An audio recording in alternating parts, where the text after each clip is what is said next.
Every business starts with a shared vision. But as a company grows, so do the decisions that need to be made. Guys, I think we should appoint another director. Shouldn't we all agree first? Actually, I'm planning to sell my shares next year. Wait, can you do that?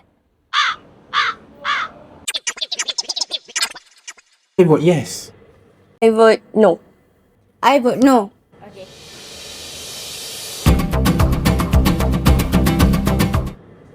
Good morning, Mr. Awi, Miss Yana, and Miss Era. Thank you for choosing us as your legal advisor to prepare the shareholder agreement for Marco Nasi dan Berhad. Okay, so following on our consultation, we have completed the shareholders agreement for Makonas and Berhad in preparing the agreement. So we have covered the main issues about the company will be managed and about how decision will be made and the rights and responsibilities of the shareholders. So we also make sure that the agreement is legally valid and can be enforced and follows the relevant laws. Good morning, Mr. Awi, Madam Ziana, and also Madam Era. As your legal advisors from Messrs. IRFAN, AISHA, and Shafi, we are pleased to present the shareholders agreement that we have prepared for Makonas and Berhad. In this first part, we will explain Clause 3, which sets out your capital contributions, share ownership, and also your voting rights. This clause makes sure that each shareholder's investment and rights are protected from the very beginning. Under Clause 3.1, we have stated the agreed capital contributions. Makonas and Berhad had issued and paid up share capital of RM100,000 ringgit divided into 100,000 ordinary shares at RM1 ringgit per share. The shares are divided based on each shareholder's investment.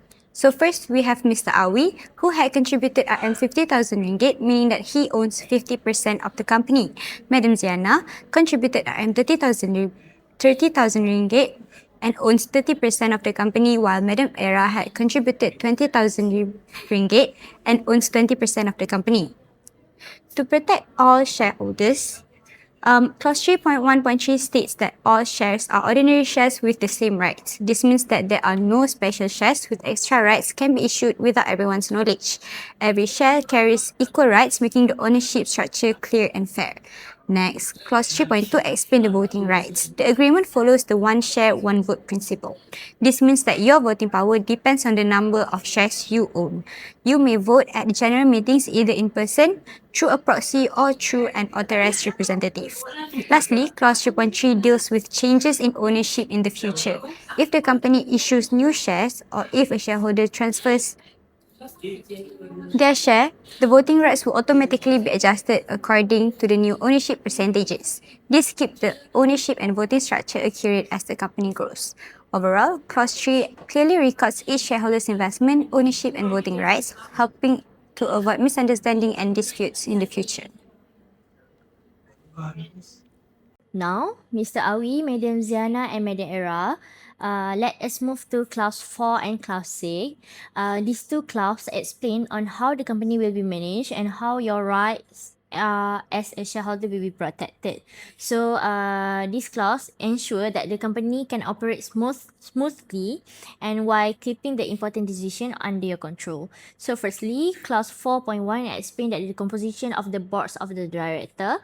The company can have maximum of 3 directors, and any shareholders who owns at least 20% of the ordinary share can appoint one director. Since all 3 of you meet this requirement, your appointment directors are Nisa Urdina for Mr. Awi, Imanul Husna for Madam Ziana, and NURAIN Yasira for Madam Era. So, each director has 1 vote and everyone has equal voice on the board. Next, for Clause 4.2, set out the rules for board's meeting. The board must meet at least once every 3 months, and the director must receive 7 days notice before each meeting, which meeting can be held in person or by video conference, and at least 2 directors representing the majority of the company shares, and must be present for the meeting to proceed. Board decisions are made by the simple majority vote. The chairman does not have an extra or casting vote. If the director cannot reach a decision because the votes are tied, the matter will be handled under the deadlock procedure in Clause 8. Then next, in the class 4.3, it's explained that the management rules by the board supervise the company. The daily operation are managed by the executive team. And we have clearly assigned the following roles, which is Mr. Awi as Managing Director and CEO. He is responsible for the overall direction for the company. Madam Ziana as a Chief Operating Officer. She responsible for the daily operation, and Madam Era is the Chief Financial Officer that is responsible for the company finance. Although the management team runs on the company daily business, major company decisions require a stronger protection. This is where Clause 6 comes in. So Clause 6 introduce a reserve matters which are important decision that cannot be made unless all three shareholders give their written approval. This reserve matter include changing the capital, changing the company constitution, changing the main business of Markonas and NURAIN Berhad, changing the share capital of issuing the new type of share, for example, taking loans or debts above 50,000, and winding up or closing the company. In short, Clause 4 allowed the company to operate efficiently every day, while Clause 6 ensure that major decisions can only be made with the agreement of all three shareholders. This protects everyone's interest and prevents future dispute. Next, Mr. Awi, Madam Zina and Madam Era. Clause 5 and Clause 7 explain how profits will be shared and how your share ownership will be protected as Markonas dan Berhad grows. First, Clause 5 explains the company's dividend policy. Under Clause 5.1, any dividends will be shared according to each shareholder's ownership. This means Mr. Awi will receive 50%, Madam Zena 30%, and Madam Era 20% of any dividend declares.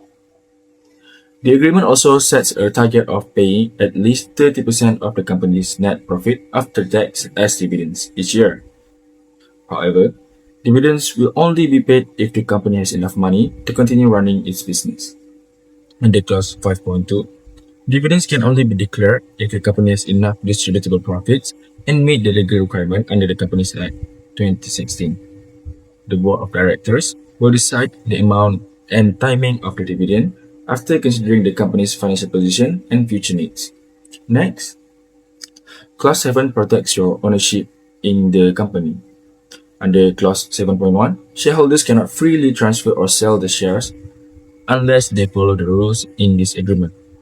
To protect the company, no shares can be transferred to a direct or indirect competitor without the written consent of all the other shareholders. Any transfer that breaks this rule will not be valid.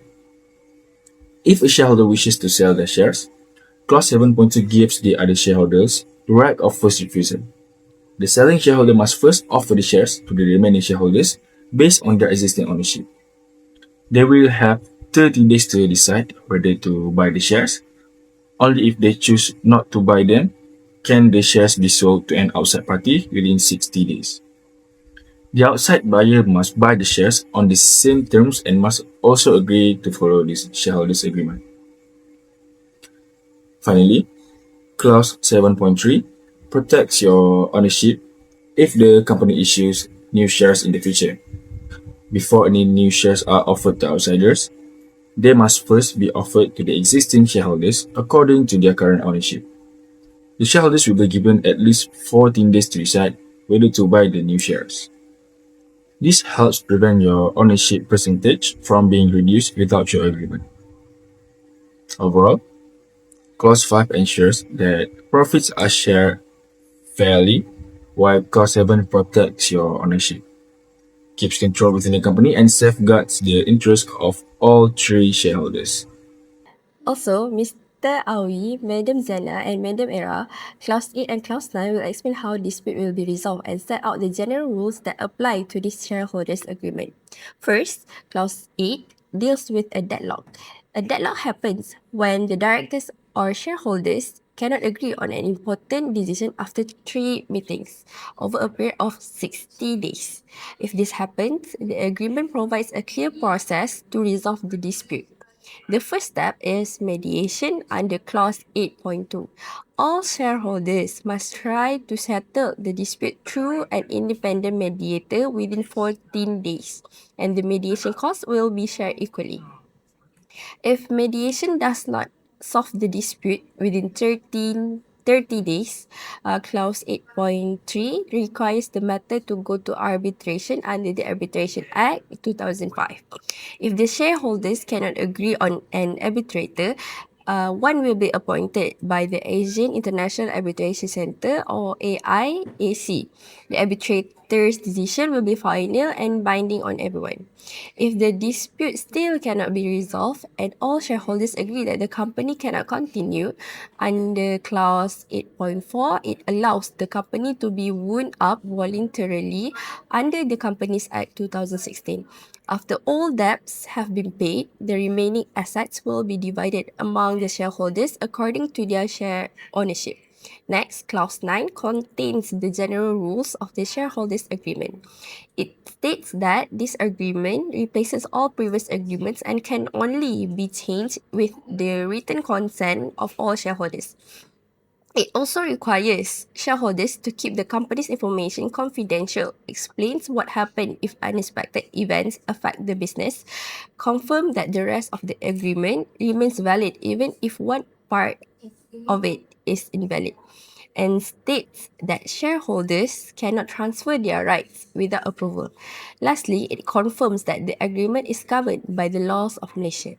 Overall, Clause 8 provides a clear process for resolving disputes, while Clause 9 sets out the important legal rules that ensure the shareholders' agreement remains clear, effective, and legally enforceable. Finally, as your legal advisor, we have ensured that this shareholder agreement is not only a guide for managing the company, but also a valid and legally enforceable contract under the Contract Act 1950. First is capacity. Under Malaysian law, a contract is only valid if the parties are legally capable of entering into relation.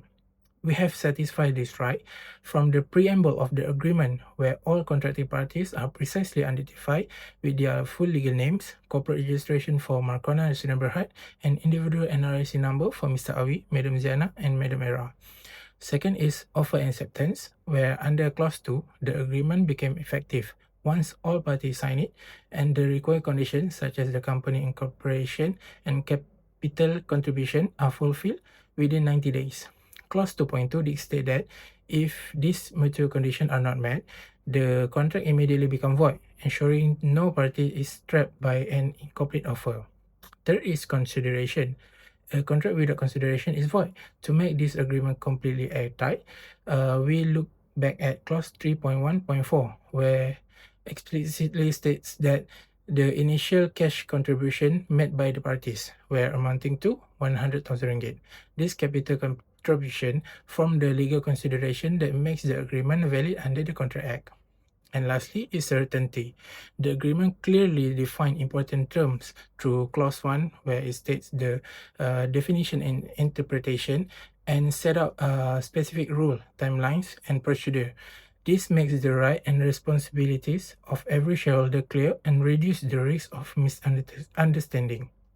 Overall, by including these 5 elements, which is capacity, offer, acceptance, and consideration and certainty, we have ensured that this shareholder agreement is legally valid, enforceable, and complies with the Malaysian contract law. A share vision is what brings business partners together. But an airtight agreement is what keeps them together for long-term success.